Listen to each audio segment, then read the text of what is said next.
Okay, next നമ്മൾ പഠിക്കാൻ പോകുന്ന ടോപ്പിക് എന്ന് പറയുമ്പം HFMD ആണ്. HFMD എന്ന് പറയുമ്പം hand foot mouth disease.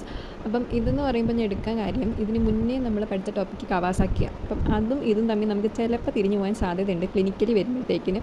So നമുക്ക് ഇത് തമ്മിലൊന്ന് നമുക്ക് കമ്പയർ ചെയ്ത് പഠിക്കാം.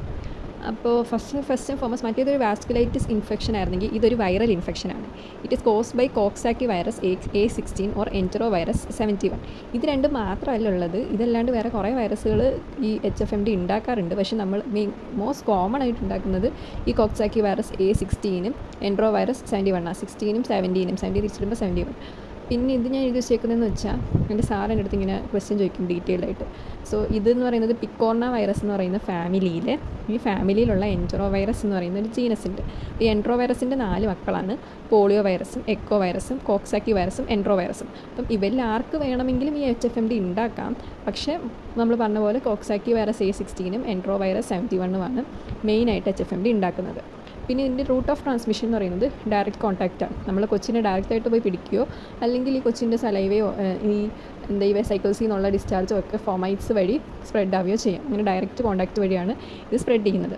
പിന്നെ ഇതിൻ്റെ ക്ലിനിക്കൽ ഫീച്ചേഴ്സ് എന്ന് പറയുമ്പം ആദ്യമേ കൊച്ചി ചിലപ്പോൾ ഒരു ഫീവർ സോത്രോട്ട് വയ്യ എന്നൊക്കെ പറഞ്ഞായിരിക്കും അഡ്മിഷൻ ആവുന്നത്. അപ്പം ഞങ്ങളുടെ ഹോസ്പിറ്റലിൽ അങ്ങനെ അഡ്മിഷനായ ഒരു കൊച്ചാണ് കുറച്ച് നാൾ കഴിഞ്ഞപ്പോഴത്തേക്കിനും ഇതേപോലെ റാഷസ് വന്നു. റാഷസ് എന്ന് പറയുമ്പോൾ ഫസ്റ്റ് നമ്മളുടെ ഓറൽ ക്യാവിറ്റിയിലാണ് റാഷ് വന്നത്. ഇങ്ങനെ അൾസേഴ്സ് ആയിട്ട് കാണാൻ പറ്റും. ഇങ്ങനെ കൊച്ചിന് ഫുഡ് കഴിക്കാൻ വയ്യ എന്നാണ് എപ്പോഴും പറഞ്ഞുകൊണ്ടിരുന്നത്. പിന്നെ കരച്ചിലുമാണ്. പിന്നെ നമുക്ക് മറ്റേ papulo vesicular skin rash on hands and foot. മെയിനായിട്ട് ഹാൻഡ്സിലും ഫുട്ടിലും വരുന്നതുകൊണ്ടാണല്ലോ ഇതിന് ഹാൻഡ് ഫുട്ട് മൗത്ത് ഡിസീസ് എന്ന് പറയുന്നത്.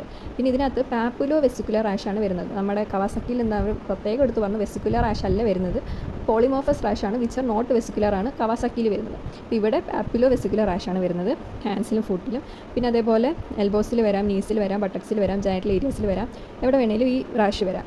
ഒരു 4 to 5 ഡേയ്സിൽ ഇത് ആക്ച്വലി തനിയെ റിസോൾവ് ആവേണ്ടതാണ്. പിന്നെ ഡയഗ്നോസിസ് എന്ന് പറയുന്നത് ക്ലിനിക്കലാണ്. അപ്പം ഈ HFMD കൊച്ചിനെ ഫസ്റ്റ് കണ്ടപ്പോൾ ഞങ്ങളുടെ സാറ് പറഞ്ഞത് ഹെർപ്പൻജൈന ആണെന്ന്. അപ്പോൾ നമുക്ക് ഡിഫറൻഷ്യൽ ഡയഗ്നോസിസ് ആയിട്ട് ഹെർപ്പൻജൈന വരാം. അതേപോലെ ഹെർപ്പറ്റിക് ജിഞ്ചൈവോ സ്റ്റൊമൈറ്റൈറ്റിസ്, അതായത് ചുണ്ടിലൊക്കെ കുരു വന്നിട്ട് നമ്മൾ അത് ഒരു ഹെർപ്പറ്റിക് ഒരു ഹെർപ്പസിൻ്റെ ഇൻഫെക്ഷൻ നമുക്ക് വിചാരിക്കാം. അതേപോലെ ആഫ്റ്റർ സൾസർ ആണെന്ന് വിചാരിക്കാം, വൈറ്റമിൻ ഡെഫിഷ്യൻസി കാരണം വന്നത് വിചാരിക്കാം. പിന്നെ നമുക്ക് ചിക്കൻ ബോക്സ് ആണെന്ന് തെറ്റിദ്ധരിക്കാം, അല്ലെങ്കിൽ എന്തെങ്കിലും കടിച്ചതാണെന്ന് തെറ്റിദ്ധരിക്കാം. ഇതൊക്കെയാണ് ഇതിൻ്റെ ഡിഫറൻഷ്യൽ ഡയഗ്നോസിസ് എന്ന് പറയുന്നത്. പിന്നെ ഇത് കാരണം പക്ഷേ കോംപ്ലിക്കേഷൻസ് ഉണ്ട്. ഇതൊരു വൈറസ് ആണല്ലോ, കോക്സാക്കി വൈറസ് എന്നൊക്കെ പറയുമ്പോൾ മെനിഞ്ചൈറ്റിസിൻ്റെ വൺ ഓഫ് ദ കോസസ് ആണ്. അപ്പം first and foremost loss of finger or toenails ഉണ്ടാവാം. അതൊരു 4 weeks കഴിഞ്ഞൊക്കെ ആയിരിക്കും ചിലപ്പം ഇത് കണ്ടുവരുന്നത്. പക്ഷേ അത് ടെമ്പററി ആണ്, പിന്നെ വളർന്നോളും. പിന്നെ ഈ പറഞ്ഞ പോലെ കോക്സാക്കി വൈറസ് ആകുമ്പം എസെപ്റ്റിക് മെനിഞ്ചൈറ്റിസ് ഉണ്ടാക്കാം, എൻസെഫലൈറ്റിസ് ഉണ്ടാക്കാം, മയോകാർഡൈറ്റിസ് ഉണ്ടാക്കാം. അതുപോലെ ലങ്സിന് എഫക്റ്റീവ് ആണെങ്കിൽ ഒബ്വിയസ്ലി RDS ഉണ്ടാക്കാം, അതായത് റെസ്പിറേറ്ററി ഡിസ്ട്രസ് സിൻഡ്രോം ഉണ്ടാവാം. ഇതൊന്നും വരാണ്ട് നമ്മൾ നോക്കിയും കൂടെ ചെയ്യണം. പിന്നെ ഇതിൻ്റെ ട്രീറ്റ്മെൻറ്റ് എന്ന് പറയുമ്പം സിംറ്റമാറ്റിക് ആണ്, അതായത് നമ്മൾ അനാൽജസിക്സ് കൊടുക്കുക. പിന്നെ അപ്പോൾ നമ്മൾ കൊച്ചിന് പാരസെറ്റമോൾ ഇട്ടൊന്നും ആയിരിക്കില്ല അഡ്മിറ്റ് ചെയ്യുന്നത്, ഇബ്യൂജസിക് ഇട്ടായിരിക്കും അപ്പോൾ അഡ്മിറ്റ് ചെയ്യുന്നത്. പിന്നെ സോഫ്റ്റ് ഡയറ്റ് ആയിരിക്കും, ഐസ്ക്രീമോ അങ്ങനെ എന്തെങ്കിലുമൊക്കെ മാത്രമേ കൊടുക്കാൻ പാടുള്ളൂ.